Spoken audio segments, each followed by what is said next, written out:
Аты жөнüm Элмурат Кошкоролу, теологмун. Маанилүү бир нерсени айтып бергим келип турат. Ислам дининде эркекке кандай маани берилсе, аялга да куду ошондой маани берилет.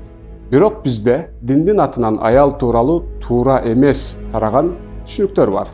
Аял кишинин акылы кыска болот, аял эркектен 1-2 кадам аркада туруш керек, үйдө маселени аял эмес, эркек чечиш керек дешет. Мынтип аялды эркектин теңине албагандай мамиле кылуу бул туура эмес түшүндүрмө. Исламда аялдын чечкиндүү болушу, лидер болуп кетиши терс көрүнүш эмес.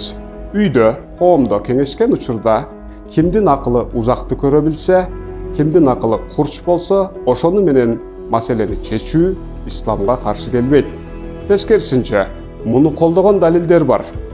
Мисалы, Мухаммед пайгамбардын аялы Азирети Айшанын интеллектуалдык деңгээли, аналитикалык жөндөмү жогору болгон. Ал өзүнүн доорунда пайгамбардын эркек досторуна сабак берген. Демек, Мухаммед пайгамбардын аялын тыйбагандыгы анын лидерлигин, чечкиндүүлүгүн колдогону деп так айтууга болот. Күчтүү аял болуу исламдын максаттаган нерсеси деп так айтууга мүмкүн.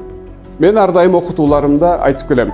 21 кылымда илим билим өнүккөн заманда эркек менен аялдын аң сезимин бирин өйдө коюу, бирин төмөн коюу туура эмес.